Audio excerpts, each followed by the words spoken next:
right.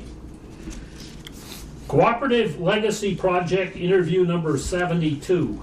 April 13th, 2007. We're visiting with Rodney Dodge, and I'm going to say former Cenex field representative, and I know you over time probably had more than one title, but we'll call it that for the introduction anyhow. Rodney, where and when were you born? I was born at Harrisburg in December 23rd, 1916. 1916. Where was your family originally from? My father came to South Dakota from Michigan, and my grandfather on my mother's side came from Wisconsin, I guess, But that was way back. My mother was born in 1991. Mm-hmm. I mean, 1990. Yep. No, I got 1891. Mm. Yeah, 1891. Yeah. Do you have brothers and sisters? I had a sister. She had passed away. Mm-hmm. She was killed in a car accident down in Turner County. Oh, okay. What was your father's name? Finley Dodge. Ora Dodge. Okay. And what sort of a guy was he? Pardon? What sort of person was he? You want to talk about him a little bit? Yeah. Well, he was raised on a farm in Michigan, and he went to barber school in Michigan and moved to Sioux Falls moved to South Dakota. Well, I guess he moved to Sioux Falls to start with, about 1910. Mm-hmm. He was born in 1887. And he was a barber then at Harrisburg. When he met my maternal grandfather was Stoneback, James J.S. Stoneback. He ran an implement business in Harrisburg. But he used to come drive a horse and buggy or a wagon and a team from Wisconsin to South Dakota. Every year, he worked for the McCormick Company, mm-hmm. and he was an expert McCormick during representative and repairman. He used to drive out here every year and work on binders. Mm-hmm. Mm-hmm. Okay. What was your mother's name? Laura Stoneback, maiden name Laura Dodge when she got married. Mm-hmm. And what sort of a person was she? Do you want to talk about her a little bit? Well, what you remember? She was an artist. You see, when you get in the other room, you can see all that ceramic stuff on the walls.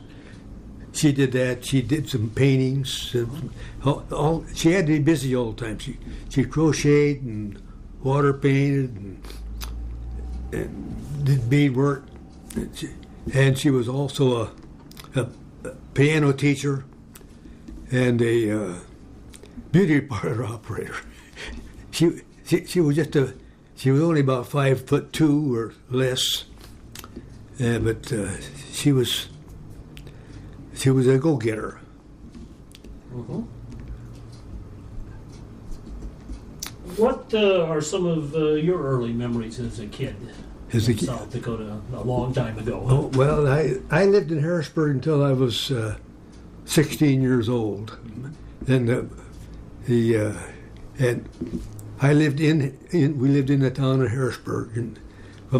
Till my dad got shot in the eye hunting pheasants and lost an eye, and he finally had to quit barbering. And so then we moved to a farm. But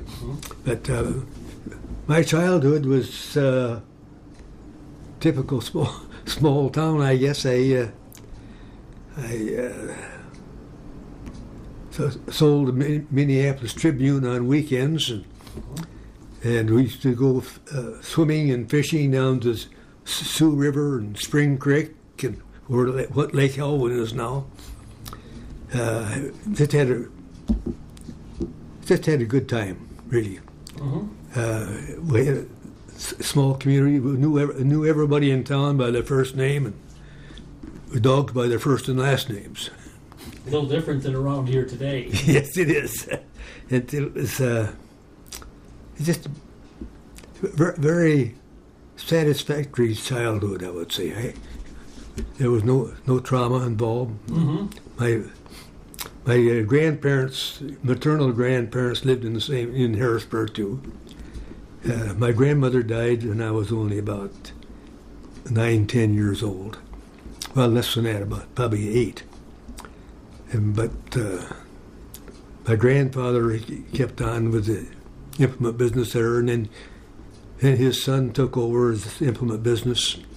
But we moved to a farm up by Buffalo Trading Post in northwestern Minnehaha County when I was. So I graduated from high school from Colton.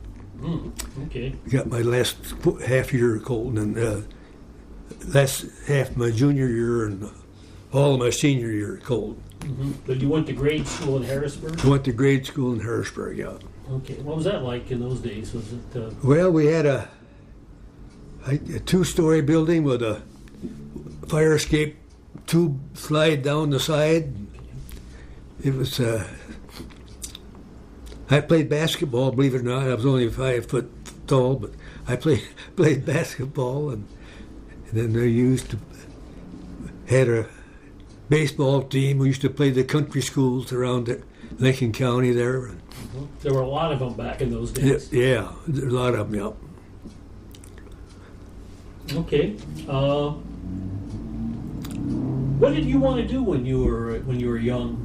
What? What did you want to do? What was your aspiration of what I wanted to be after we moved to the farm, I started working with the animals. I wanted to be a veterinary. And but of course I graduated from high school in 1934, and right in the middle of the Depression. So there wasn't any way I could go to college then. I needed to work on the farm with my dad. Really, he needed the help too. He was still only had one eye, and it wasn't getting any better. And so I worked on the farm, and I went in the Army in 1942, and got out in 1946. And as soon as I got out of the Army, then I went to college on the GI Bill. I took a pre-veterinary course. Well, we didn't have such thing as pre-vet, but you took they had the courses that they wanted. So. Did you at that point were the vet schools out of state?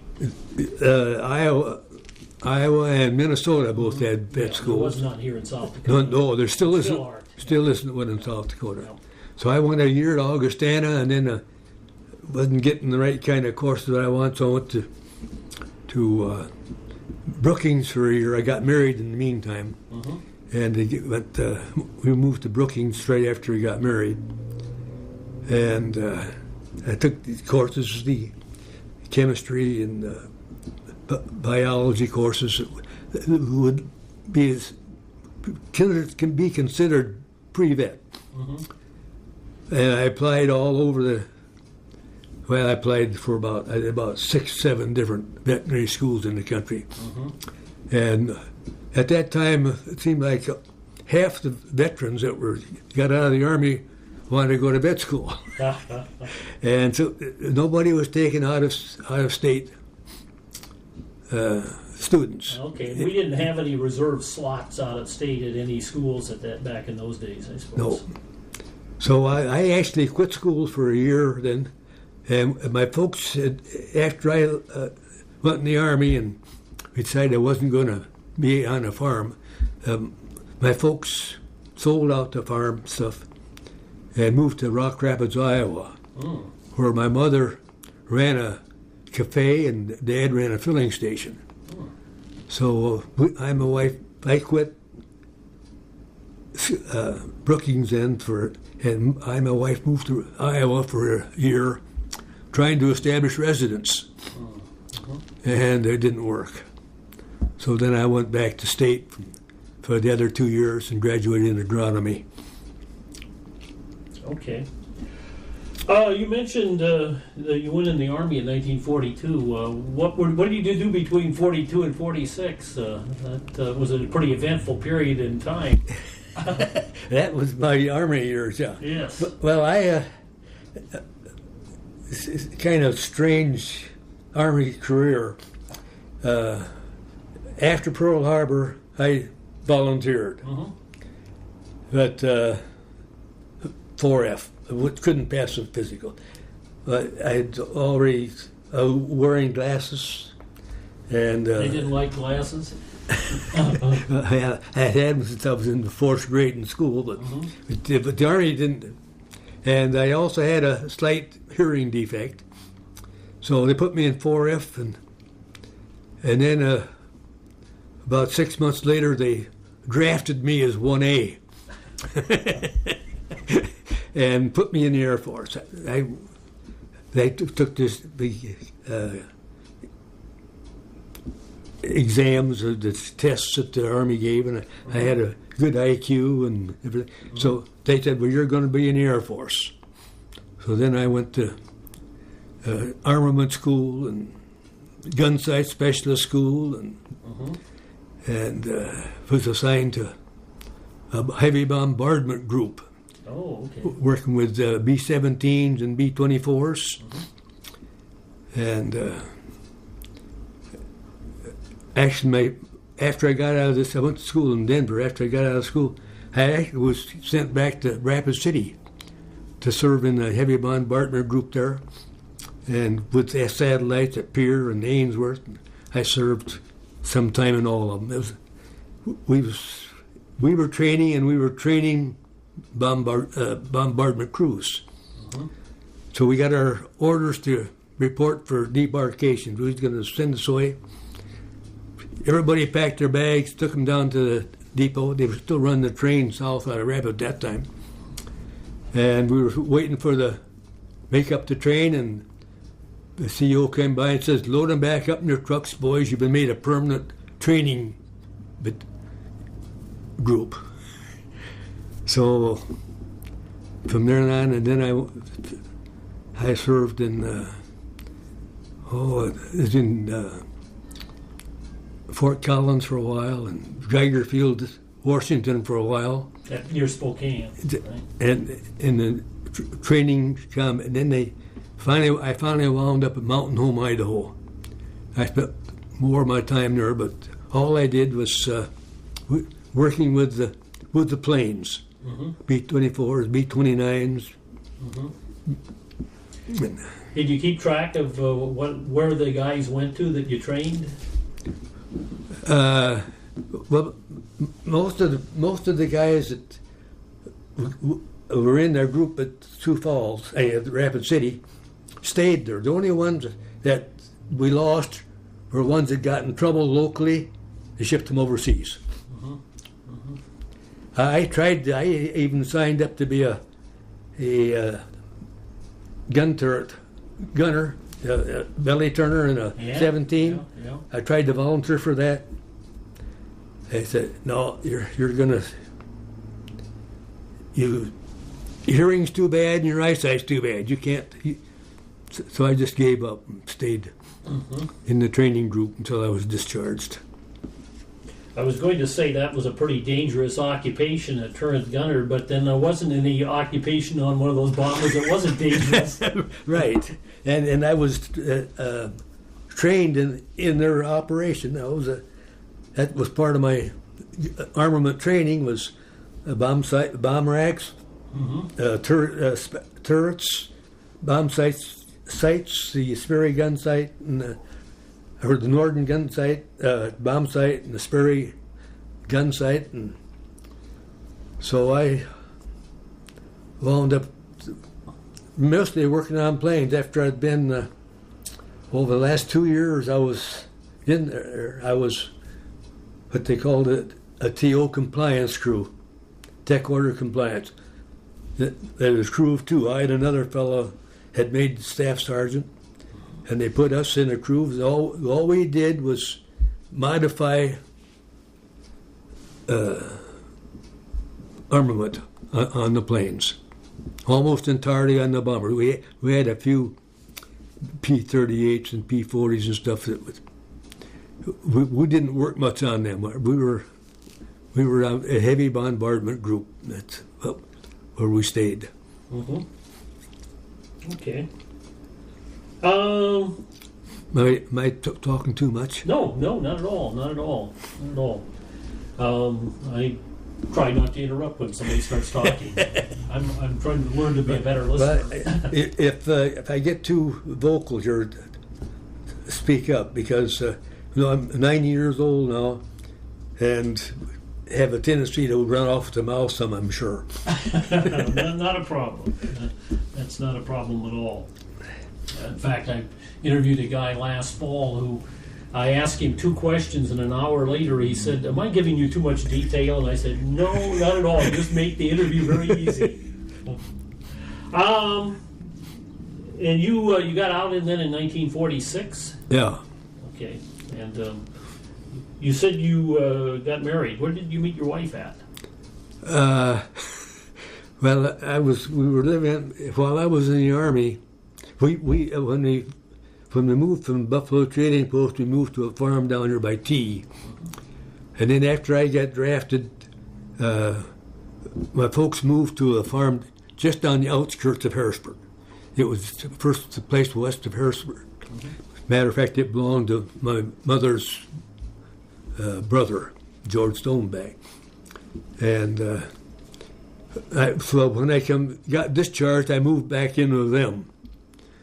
And in the meantime, some farms had changed hands around there. When I got back, I got acquainted with a girl that her folks, her aunt and uncle, had moved in on a farm. I probably ought to tell you about that. I get kind of kick out of it. I was going to Augustana at the time. After I went to, as soon as Augustana started again, after I got out, I signed up for Augustana, and I was driving up to class one day, and I got onto Harrisburg Corner in Highway 77, and the guy in the service station there flagged me down. He said, "The gal here wants to go to Sioux Falls. Can you take her? She's here waiting for the bus, but you want to take her with you?" So I said, "Sure." She lived on a farm just a quarter of a mile from the station. And so I gave her a ride to Sioux Falls, and that was in, I suppose that was in August, as soon as Augustana opened about. In September, we were married. That went quick. She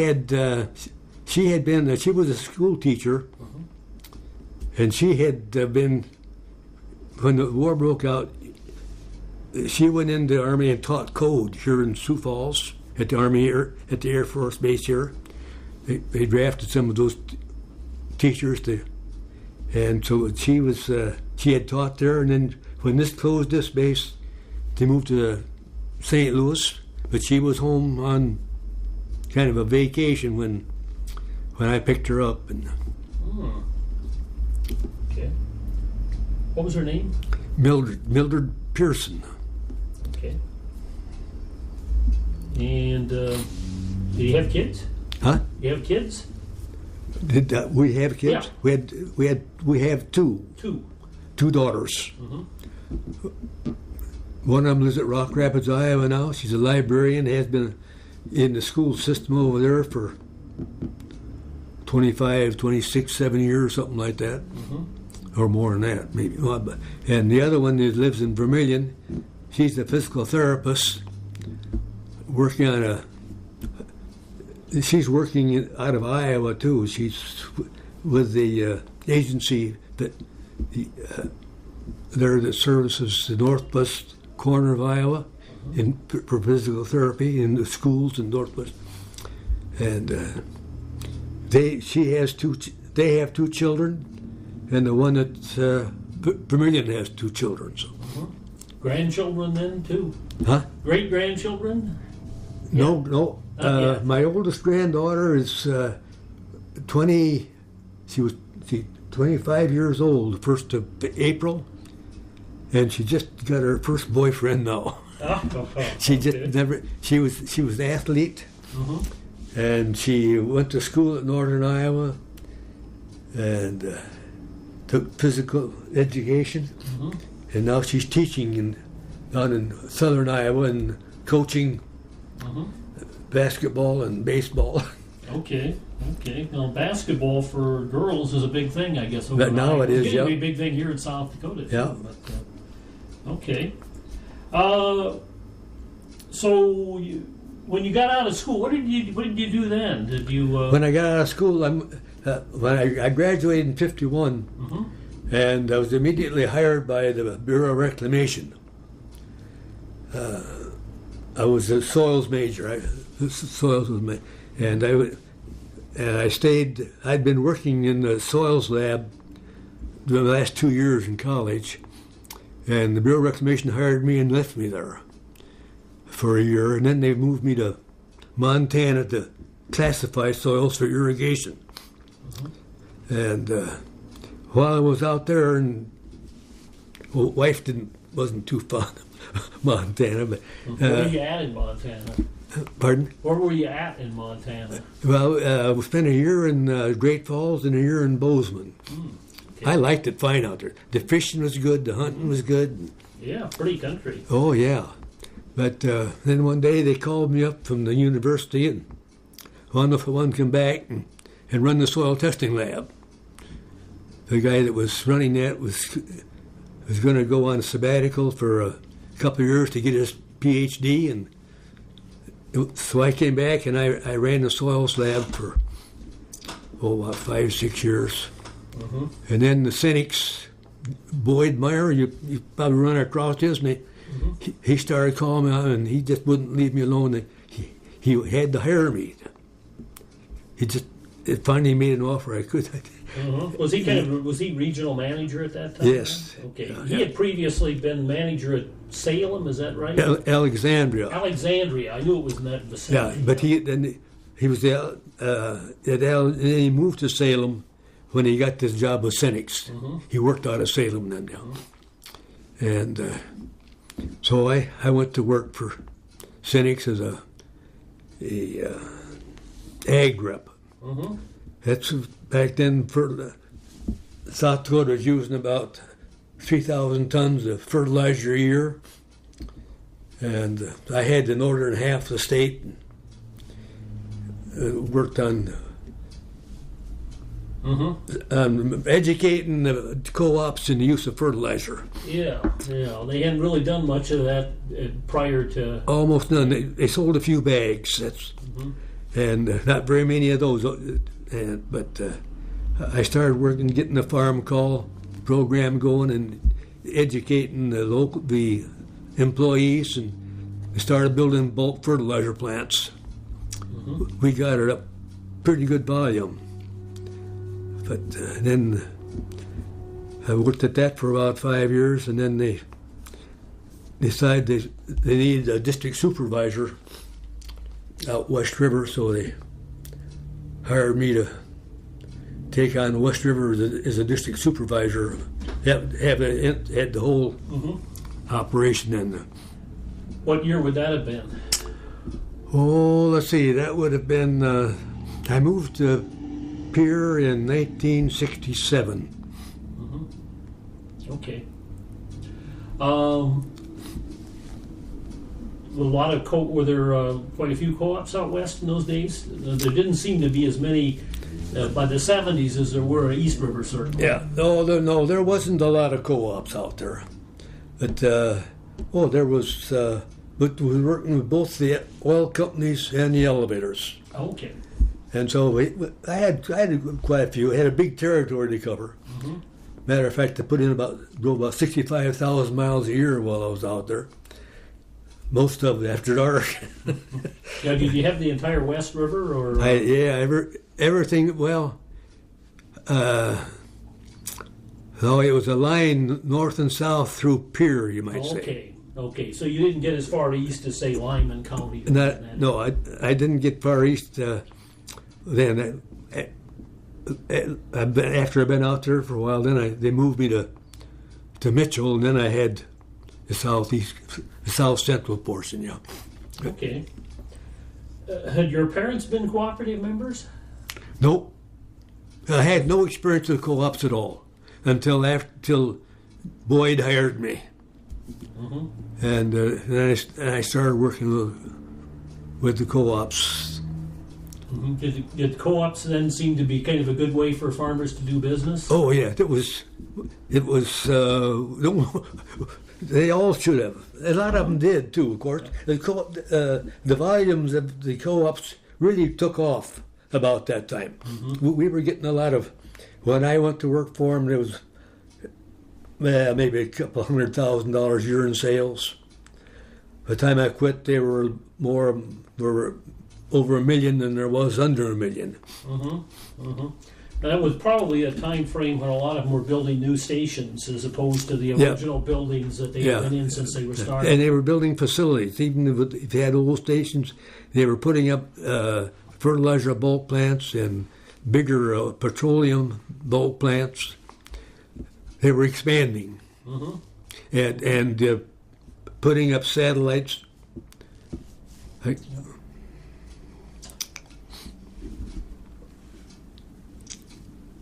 I have to kind of skip down my list here because sometimes we cover more questions than so I don't quite go in order. How difficult were things then? Were they a lot different as far as doing that the job out there in the West River area? I mean, economically? Yeah. When you started, the volumes, as you say, volumes were probably pretty low yet, and they were on the way up.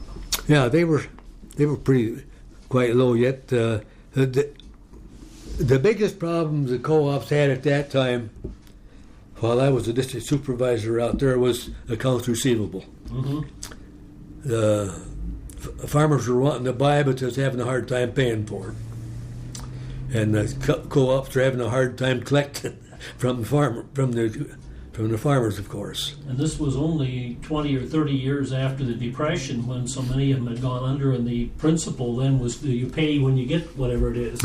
Right. Yeah. But they had forgotten that by then. Yeah. Though there was some big operations out west then, some real big operations, and. Some of the co-ops were taking advantage of that, and they were really growing fast, like Gregory and Winter. They were becoming. Well, I didn't have Gregory right at that time. I got that later after I moved to Mitchell. But there was a lot of shoestring co-ops yet, even then. Like Dupree never got very big, and. McLaughlin was one of the more progressive ones, but McIntosh and Lemon and Bison, and they weren't. Union Center. I think I interviewed Jack Smith here and Edna here a week ago.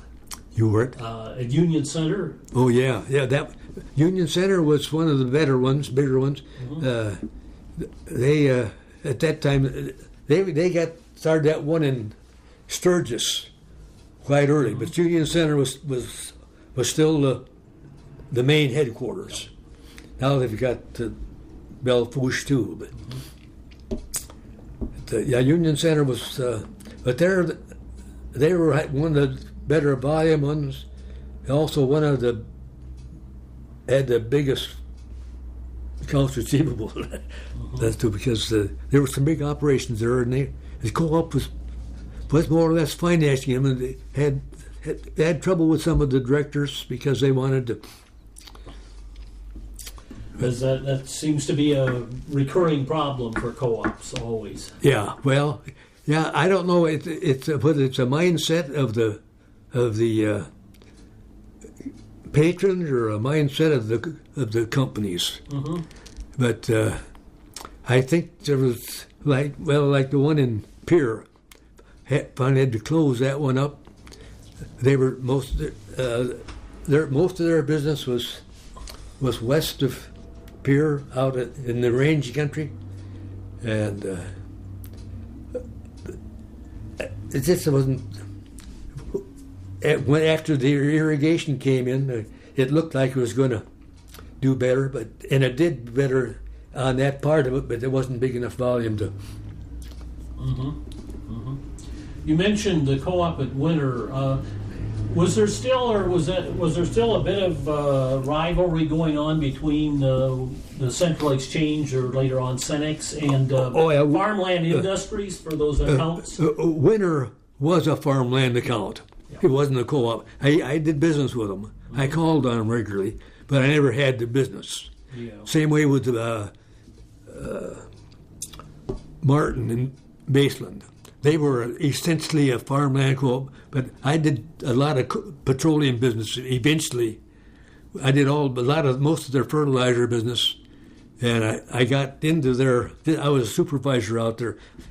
See, I had my ag rep and my auto rep working under me at that time, but we made some inroads out there. But they were farmland had on the bigger co-ops. The farmland had the biggest nut. Like the one in Rapid City was a farmland petroleum company. Mm-hmm. I did very little with them. I used to sell them oil, and I didn't go to very many of their board meetings. In our Cenex co-ops, I went to all the board meetings. Practically every co-op every month, I would probably be present at their board meeting. Mm-hmm. Which, particularly, even out there, you spend a lot of time on the road, right? Oh yeah. A lot of times. Yeah. Was that? I interviewed here a couple or 3 weeks ago. I interviewed Jack Carmody down at Mitchell. Yeah. And he talked about the fact that he's retired now, and he's going to sports events for his grandchildren. And he said his kids reminded him that he had never gone to their stuff because he was on the road all the time. Did you find that was true for you too? As far as missing out on some of your daughter's events? Well, it wasn't as bad for me because I had just daughters. Mm-hmm. It would have been a problem if I'd have had a son or a couple of sons that mm-hmm. participating in the. But my daughters said they were students. They were both valedictorians in their class out there mm-hmm. when they're in their graduating classes. And they didn't have a lot of extracurricular activities. They were mother's girls. Mm-hmm. She taught them to cook and sew. And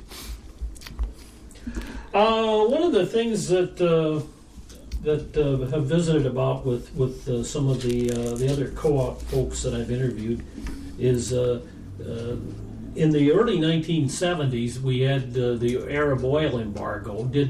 How did that impact you out in your area in South Dakota? Was it a problem to get supply for your various co-ops? Of oil embargo? Mm-hmm. No, not while I was. See, I retired in '81, mm-hmm. and up till that time, our petroleum supplies were adequate to take care of our. We didn't have any shortages. Yeah. See, we had the Laurel refinery and the McPherson refinery, and. Yeah. Did you have a chance to work with some interesting people in those days? Did I? Oh, they were all interested. Yeah. You want to talk about some of them? Oh, we had. Well. Either people you work with, like Boyd Meyer, or maybe some of the local managers and local board people, if you had a chance to. Well, it's kind of hard to separate. Everybody's different, Chuck. Mm-hmm. I had, one of the managers out at Union Center, Shorty Mutzler. Have you ever heard of him or not? That he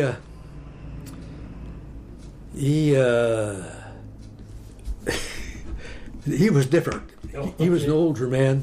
Mm-hmm. That no, they were pretty good size in the LP gas business and petroleum, primarily petroleum. They very little or almost no fertilizer. Farm supplies. That was back when days when Cenex had a complete line of farm supplies, appliances, and everything. Well, Shorty, oh, I've got that wrong. It wasn't Shorty. It was one before him. He was, God, I can't remember his name now. But he was a great, big, raw-boned guy.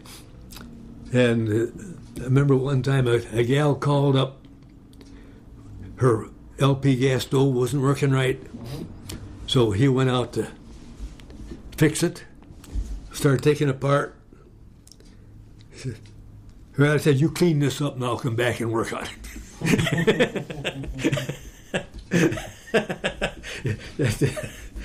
And he didn't work on it until she cleaned it up.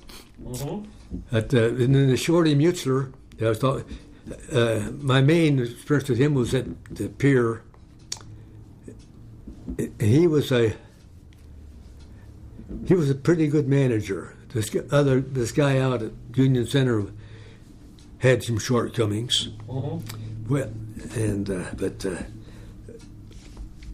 Mutual, he got the idea he wanted to sell everybody in the West River a grain auger, and he sold. He used to get in the car, get them in by carload. I even pulled one out from 36-footer out from Pier to Plainsview out there by White Owl. Went for him to deliver it one time for him. The guy had to have it right away, and I was going that way, so. You just hook it up to your car? Or? Yeah, we had a trailer hitch on the car. You did? Okay. That's a long trip out there. That's Highway 34, though. That's yeah, not a lot of traffic either. That's my favorite road to travel. Jack Smith, you visited with him. Just about a week ago now. He's kind of a character too. Oh yeah. But Jack, awful opinionated. That he wasn't a bad manager. Well, he was. I'd say he was a good manager. Like they brought their second one there. His brother's managing it now, or Bob is. Substation there, anyhow. Yeah.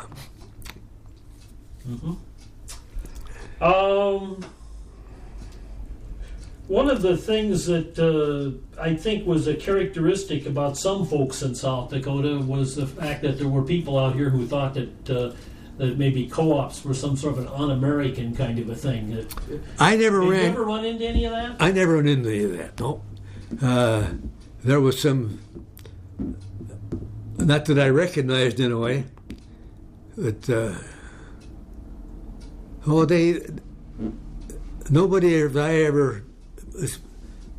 I never got the impression that anybody thought they were communists.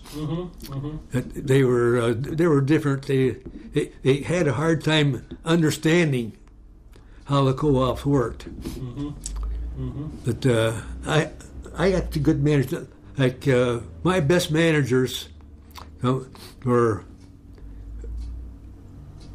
ones I picked out of local co-ops and made managers up, like Jack Carmody. Yep.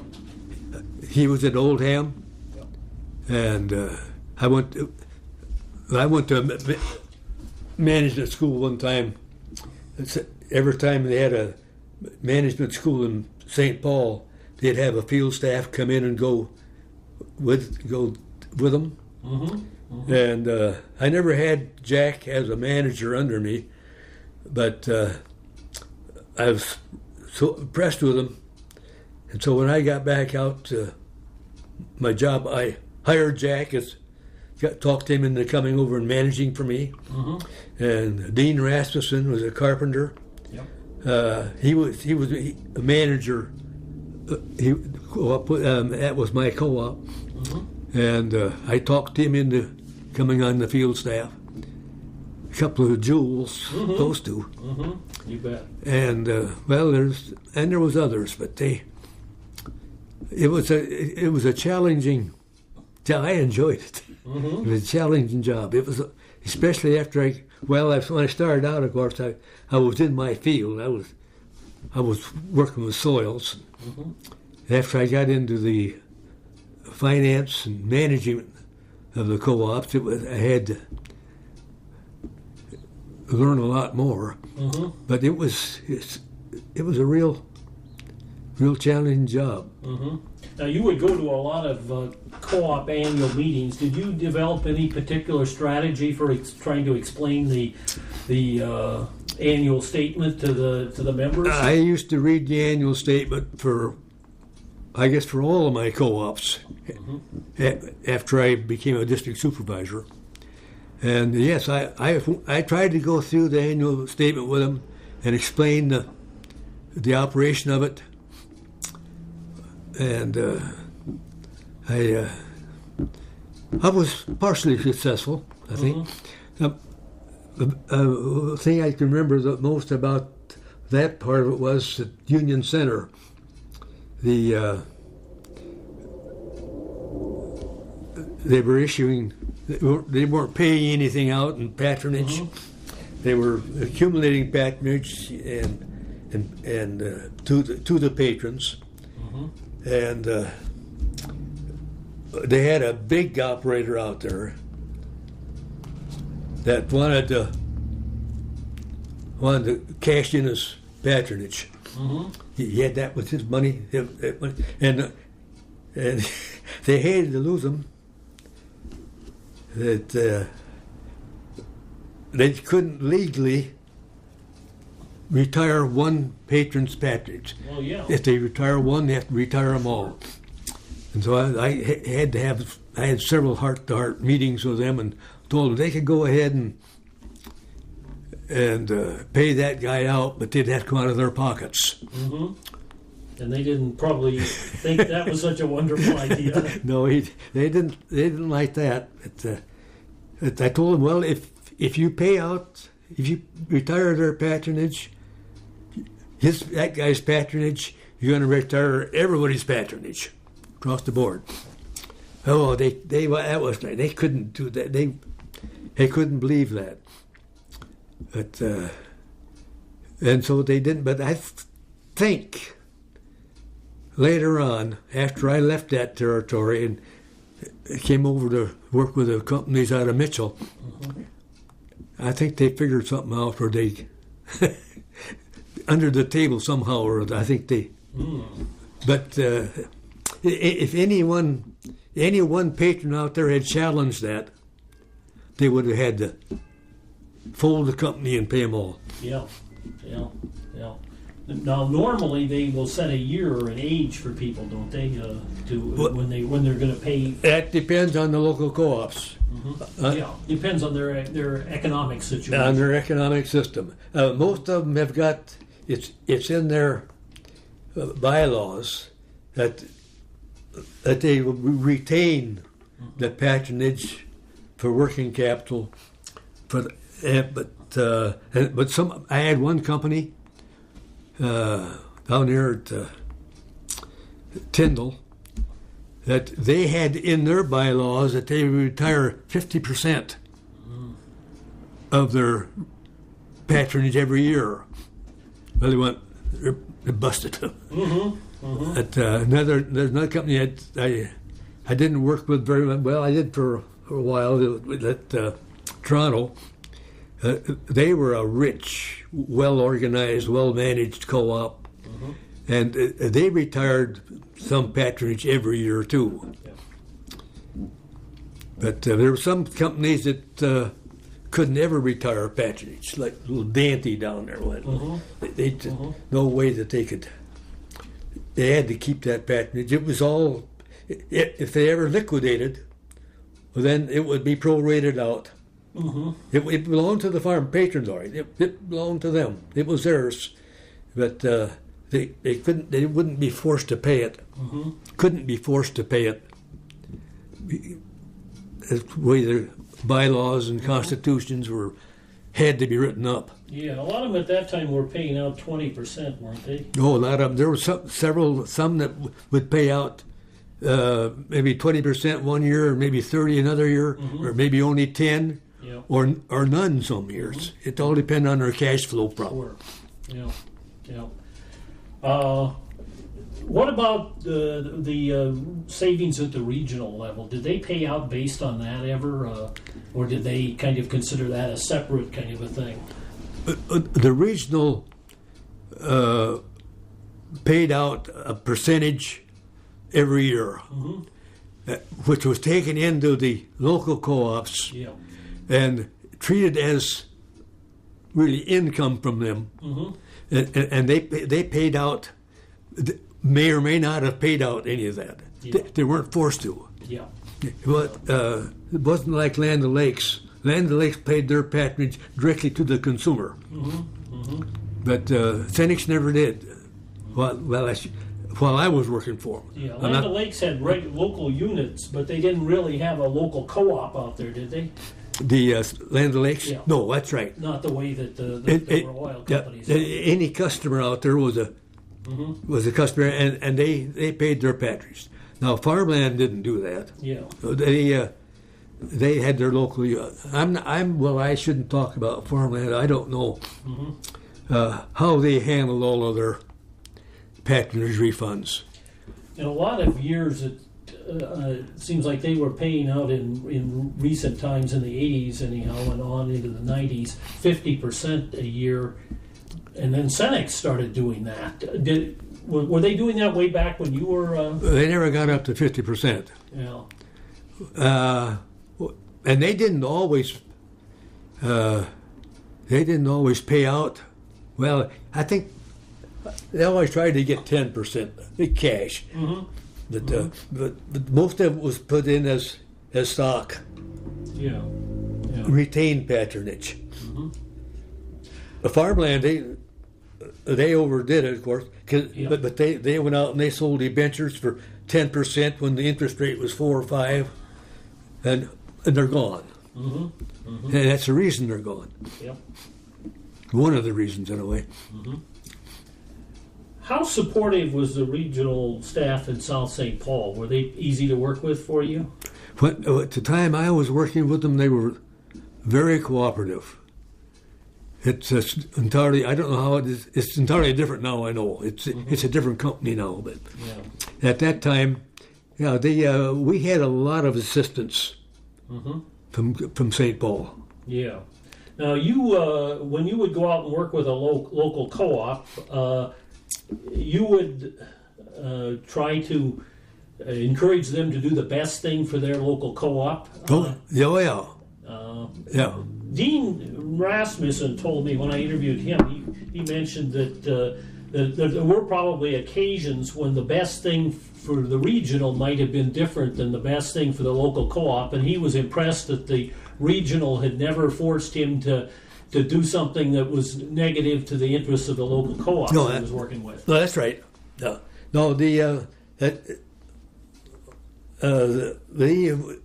didn't do anything that the regionals were tough on to go up. If their account got too big with the regional, they would put them on COD. They had to pay for their product as they got it. And ultimately, there were some local co-ops that got into serious economic troubles. Even into the 70s, probably. Well, we tried to get. It was awful hard to get our local co-ops on a COD program with their patrons. Although I finally did get Union Center to go on a COD policy. I don't think it was 100% enforced, but. How many field representatives of various kinds did the regional have out here in those days? I know there were kind of specialists that you had working for you. I suppose. Well, when I went to work for Cenex, there were three districts, and each district had after I started working with them, each district had a ag rep and an auto rep. And then we wound up with 5 districts in the state. Each one had an auto rep and a ag rep. Mm-hmm. Mm-hmm. The ag rep, his main thrust was fertilizer and chemicals, seed fertilizer and chemicals, farm chemicals. Yep. And the ag rep, the petroleum or the auto rep, he was responsible for the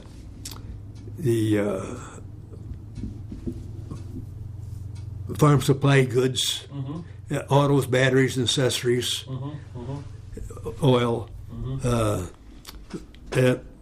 eventually pretty much the petroleum. Although when I first became a district supervisor, the supervisor was petroleum was his responsibility too. We could pass it off, some of that responsibility, to our auto rep. But essentially the district supervisor was responsible for the petroleum. Mm-hmm. The auto rep, would that have been the guy that was later on known as the TBA guy? I suppose tires, batteries, and accessories? Tires, batteries, and accessories. Okay. And they also had the appliances, the stoves, refrigerators, and A lot of that stuff was co-op manufactured, wasn't it? at one time they had a line of machinery even, and they had a lot of the stuff. They had the stoves. Hell, I had a co-op stove until I moved to Sioux Falls. That was only 5-6 years ago. Yeah, I think we have a co-op freezer at the office yet. Yeah, but they didn't manufacture any of that stuff, but they were jobbers on it. They had their own co-op, just like Hy-Vee has got a whole line of groceries with the Hy-Vee label with a co-op. Sure. I don't know whether the co-op battery, tire now or not. I don't think we don't have the batteries anymore. I know it. It's just that's 10 years. Yeah, in the 70s, there was a little bit of heartburn over how to handle hardware. Yeah. Wasn't there a warehouse here in Sioux Falls or Aberdeen? Yeah. And then they made it more distant, and I remember there were people that were upset about it, having to wait a little longer for something. Yeah. There was a very active warehouse up on 3rd Street in Sioux Falls. Dick Johnson was the manager of that. Did you know Daryl Moseson's dad? Gus? Yeah. Yep. Yeah, I knew Gus. I got hired over his objections. Oh, you did? Gus didn't think the old damn college kid would be any good. I wasn't really a kid. I was 40 years old at that time. But I interviewed Gus when Boyd finally convinced me to apply for the job. Well, I went up to, they were having a managers meeting in Aberdeen. And Gus was out from St. Paul to attend that managers meeting. I and my wife went up and talked to Gus. And he had been the manager here in Sioux Falls back before it merged with Cenex, I think. Yeah, I think so, yeah. How about Daryl? I didn't have much to do with Daryl. Yeah. He was only he was over in the main. I knew Daryl, of course. At that time, it was one big family. Then you knew everybody over there. But Gus was kind of. I got along good with Gus. I never let him get me any static, though. Now he had been involved in helping to start a lot of the co-ops out here, hadn't he? The oil companies, all those that were in the 40s. Yeah. Actually, when I went to work for him in '61, we didn't organize very many more new co-ops. Yeah, that was about the end. The co-ops are all pretty much the canvassing is done, everything was done, and the co-ops had their charters and some kind of a station at most of them.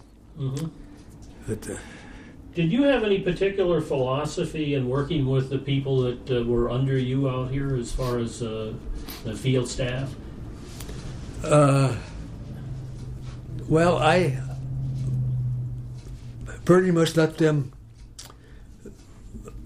tried to hire people that were qualified, and I tried to motivate them once in a while. Once in a while, they'd get a little bit lax, and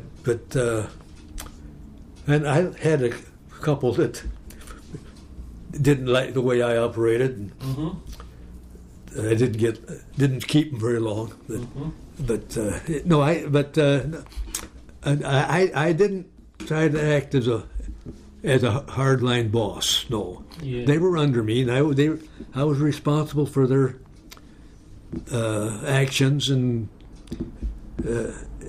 recommended their raises and stuff. Had to give a report on them all the time. But I was real fortunate. I got good guys like Jack and Wayne, Dean, and a few others. There's a trend today, and I don't know how you've been probably out of touch with this, but there's a trend called regionalization, where the locals trade in their equity for an amount of equity in the regional, and then the regional pretty much, with an advisory committee, runs the local operation. That all took place after I retired in '81. Yeah, we didn't have any. I don't think any line operation from Cenex. Yeah, there were some line elevators way back that GTA. Oh, GTA, yeah, oh yeah, GTA. As well as the locally run elevators. Yeah, but they got rid of them at one point, I think. I think they got rid of some of their line elevators at one point, because I think the wheat growers now have some that were. Yeah, I'm sure they do. Were GTA earlier. Yeah, wheat growers have even got some of our old oil companies. Yeah, they do. Like Huron and Woonsocket now. Woonsocket now, yeah. But that's all taken place since I retired. Yeah. So I've been retired now for 25, 26 years. And how did you deal with the issue of mergers? Did you, in the into the 70s, did you have to try to convince some of the local ones that they might? I did my best to put some of them. One? I tried to get some of them to put together.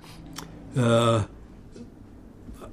wasn't nearly as successful as Dean was after he took over as district supervisor up north.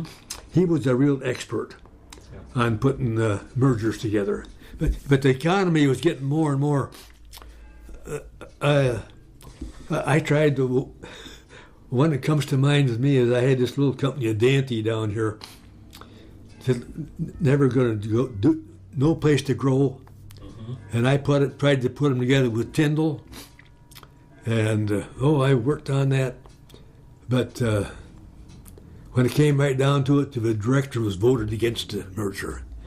I couldn't get the company. I think the patrons would have gone, but a couple of the directors just. I wasn't persuasive enough, I guess. How about the regional board members from South Dakota? Most of the time, you had two of them from South Dakota. Yep. How was the working relationship with those guys? Were they always understanding of what your situation was? Yeah, the only one that I ever really worked with to any degree was Orrin Groth. Orrin and I had a real good relationship. Yeah. Dwayne and I just didn't see eye to eye on everything all the time. And I think that was influenced that was by Boyd Meyer. He and Dwayne were loggerheads. Oh, okay. And at that time, Boyd was still the regional director. But the others, I never really got too acquainted. I knew them all. But the only ones I really knew were got really acquainted with was Orrin Groth and Dwayne Mortensen. Okay. And here's a question that I've just kind of recently added in here, but I'm not sure how you might want to answer it. During your years with in the cooperative system, what was your biggest disappointment? What was my biggest disappointment? Yeah.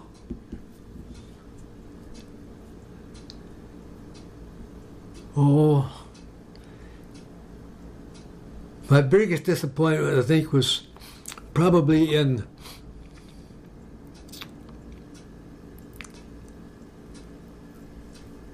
the caliber of some of the company employees. Yeah. They, the co-ops just didn't attract the most intelligent and people to work for them. That was a problem in some of the co-ops, but on the other hand, some of them were real good in their training programs. If the employee could read, sure, some of them couldn't. Yeah. But yeah, there were probably a lot of. And then I'll probably carry this a little bit further. I was disappointed that the run-of-the-mill producer, farmer, couldn't grasp the value of the co-op. They couldn't grasp the concept of their ownership in that co-op. They weren't loyal. There was a lot of disloyal patrons out there that if they had just taken the time to understand the co-ops and patronize it, none of them have gone broke. Yeah. They could have all been successful because the concept is great, but the education wasn't there now. Then I don't. Whether it's any better now. Is the co-op education any better now? Well, it's always a challenge. It's always a challenge, and as further you get away from the people that founded the co-ops, there's a tendency probably to take them for granted that they've been there, and maybe to, as you say, to not necessarily be loyal to them. I think that's still a pretty prevalent trend. The farmers, a lot of the farmers back then, I'm sure there's getting to be more and more educated farmers out there now. But back then, they couldn't see past the dollar. And they couldn't understand, get the concept that it may cost them a few cents more now, but it's an investment, not a cost. Yeah. And there were probably still a lot of board members on local co-ops who maybe had not even graduated from high school back in those days. Oh, yeah. There was no economic training at all, training in economics at all out there. That's what we tried to do at the annual meetings. Try to get them to understand the economics of their business. And some of them were very successful in some cases, but we could never reach them all. And that was my biggest disappointment and for the day-to-day operation, it was some in the local companies' inadequacy. But an overall program, it was the misconception that the patrons had of that it was their business and they could profit from it. What was the accomplishment you were most proud of? My what? The thing you were most proud of from the years you worked?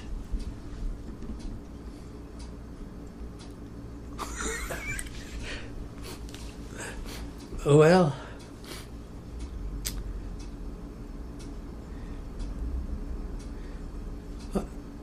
I was never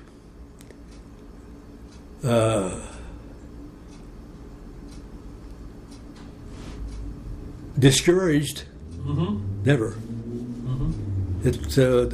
there was always something to work for there. Sure. And so I wasn't proud of anything I did really, but I was. I like to get along. I don't think I ever created any real enemies. I had some people that were disappointed in me, I'm sure, out there, but never anybody actively. And I was never really disappointed in anybody I worked with. I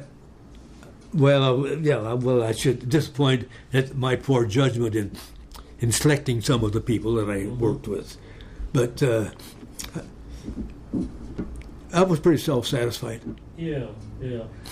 The regional always had a variety of awards. The Sparkle Awards that they used to present. I think Jack Carmody showed me a Big Wheel Award that his crew had won. Were those things going on back in the 60s and 70s too? Oh, yeah. Well, in the 70s, the Big Wheel came along in the 70s. Well, I think and the Sparkle did too. Although Sparkle might have started in the late 60s. Yeah. But we had one of the most successful programs was the incentive program. The trips to Hawaii or trips to Mexico City or Bahamas that the local companies could earn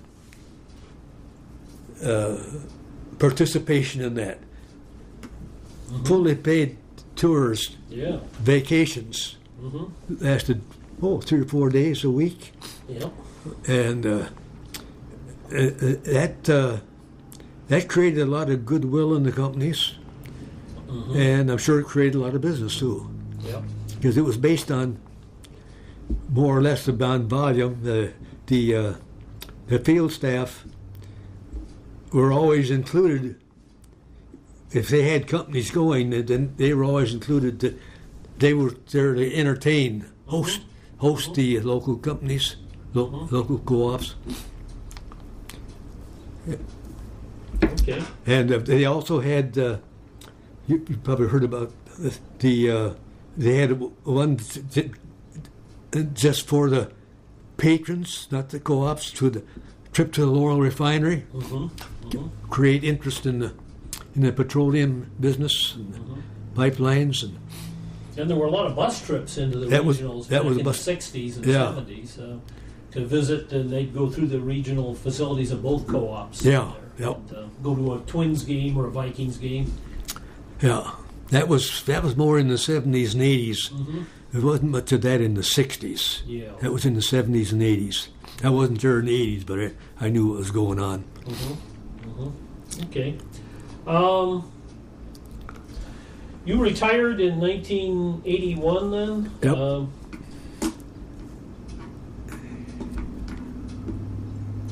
Do you think that there's, we're going to skip over a couple or three of my questions here because you've already answered them. Do you think there's enough cooperation between cooperatives? Because you've always got that mixed relationship out there. They're both in the same family, but yet their territories adjoin. You mean farmland and Cenex? Well, not necessarily that, but the local co-ops out there, but the regionals too. Yeah, the whole thing, I guess. The local co-ops. No, they were very congenial. There wasn't a big area of competition there. So we had the managers' associations, and once a year, all the managers would get together and would have programs come out from St. Paul, and it was back in the 60s and even most part of the 70s. This was one big happy family. Between St. Paul and the local co-ops, and between the local co-ops, it was a really conducive to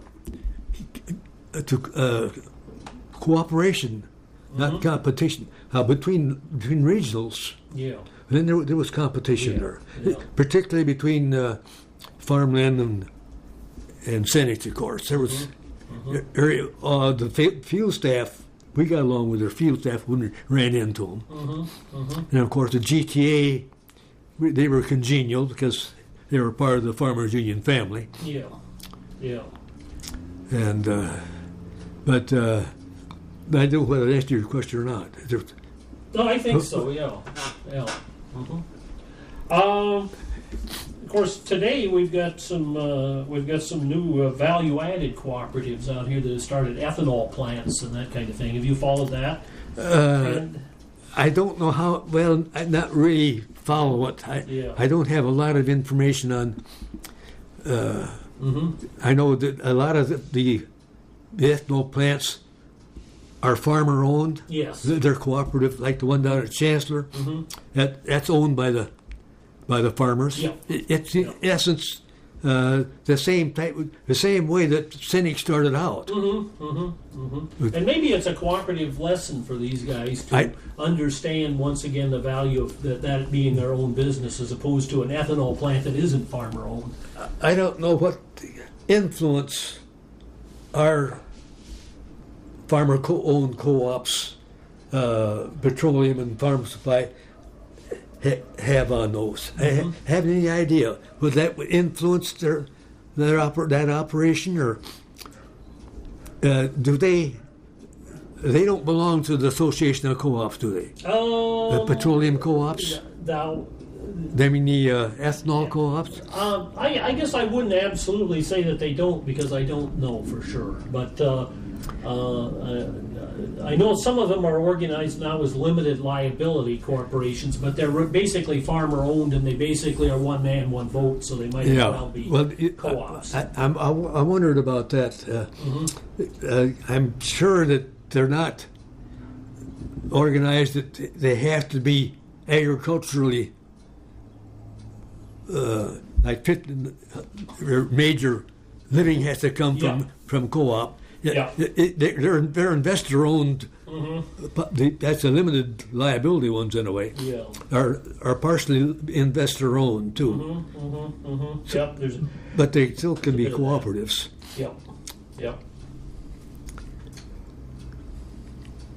Well,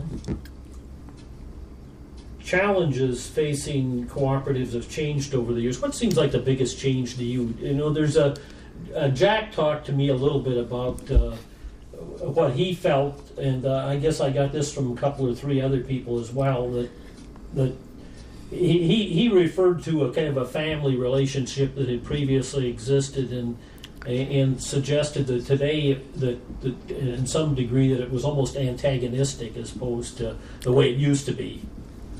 Well,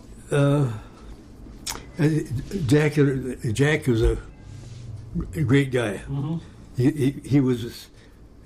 I quit a year early on my job so I could make sure he got that one, because he was really he only had I guess he had a high school education. I'm not sure, but he was a really intelligent, good thinker, capable of having some original thinking, and.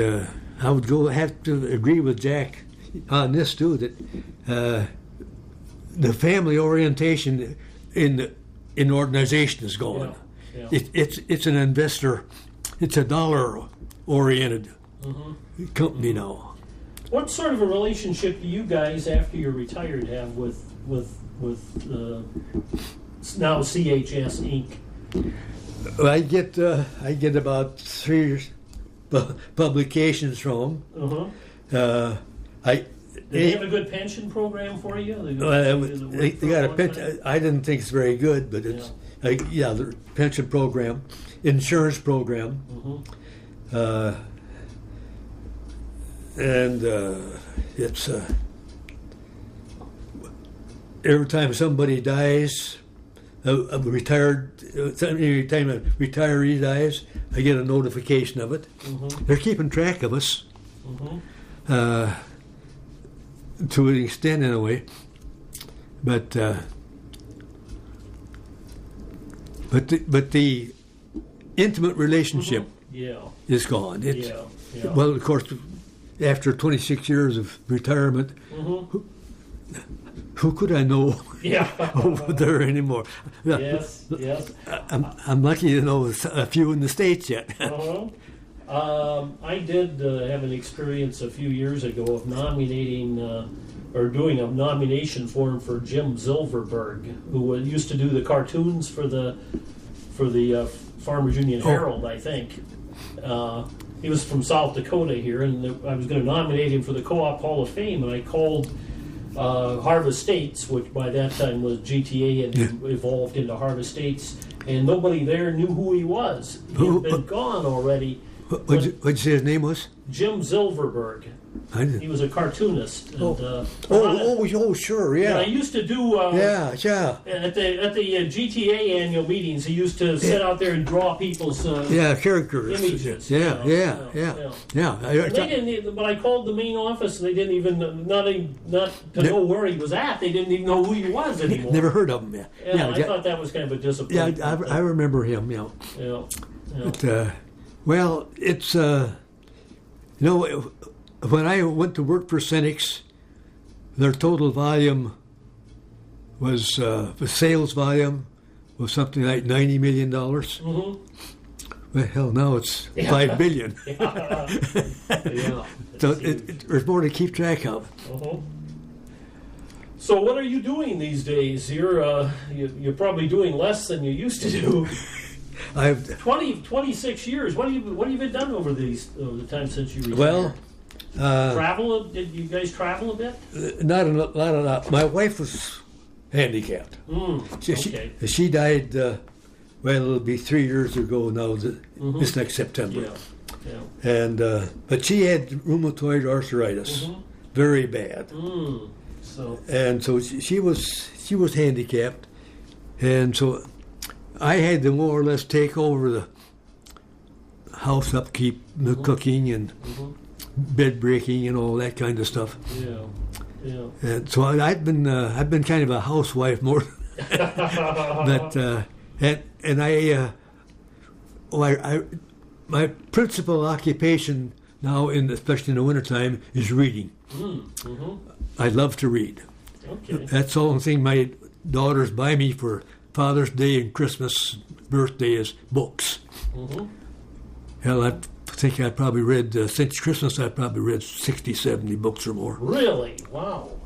And in the summer, I've always loved to garden. So I don't have anything to do here. Just yard, snow, and everything is done by the landlady. But I do have a shirt tail relative that owns this. Well, George Boom, you know where George Boom is? His wife and my wife were cousins. Oh, okay. So as soon as I moved to Sioux Falls, I started gardening with George Boom. Okay. And so I keep busy in the summertime, or as busy as I want to be with that. But then I like to fish. I used to hunt a lot. Now that hunting has gotten to be a commercial project, instead of a sport. Well, when I had my auction sale, when I moved to Sioux Falls, I sold all my guns. I still fish. I've raised I got one daughter that's a granddaughter that's a real fisherman, and her dad is too. So I used to go to Canada fishing. Didn't go last year. The year before, though, my son-in-law and I went up and spent a week. Okay. Way up north in Manitoba and that country? Up about 150 miles north of International Falls. Oh, okay. Okay. And I've been going up there for years with the group from the university. I had more friends at the university than any place else. And I still get together with them. They visit me, and we used to take a group, 4, 5, 6, and go up there and spend a week camping, fishing. And then I used to go hunting with. You ever heard of Grant Simons? I think I've heard the name. He was a manager at Union Center for a while, and he's gotten to be a big rancher, farmer. I talked to him the other day on Christmas time on the phone, and he said he'd got rid of all his livestock, gone strictly to cropping now. But he crops, I think he got about 10,000 acres that he crops. His dad's got about 30,000 acres of rangeland and crop. Yeah. And I had a lot of antelope hunting. I used to go out and stay with Grant for 3 or 4 days or a week. And we'd get his pickup and go deer and antelope hunting. And, and Boyd and Meyer and I used to go deer hunting down a company out of Fairfax. There's some good turkey hunting and antelope hunting. Deer hunting down, no antelope, but deer hunting. I've been active. Yeah. But it's getting tougher. I can feel the age creeping up on me. Yeah. What are you, 91? Well, I was 90 in December. 90 in December, okay. I had a little scare last... well, I wasn't really scared. It was just a matter of accepting. The doctors had me diagnosed as pancreatic cancer. But they couldn't find it.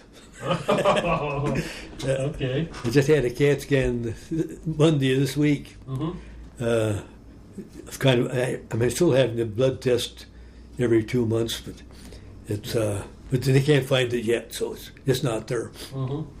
Okay. Just a couple questions left. One I always ask people, and I haven't run into very many pessimists yet, but would you describe yourself as an optimist or a pessimist? I think I would classify me more as a realist. A realist, okay. All right. I can go either way. Okay. Okay. I think you'd have to say I was basically optimist, but in practice I'm pretty much of a realist. One last question. This is kind of a little bit of an open-ended one, which sometimes gets me almost nothing, and other times I never know what I'm going to get. And that is there anything else you'd like to mention that I haven't asked you? That's not a good question. Okay. There's I've got a lot of anecdotes that I could talk about, but that's not what you're after. All right. I've got one last thing here. Let me sign off here first because I like to put a clean ending on the interview. We've been visiting with Rodney Dodge. Thank you for participating in the Cooperative Legacy Project. Legacy Project.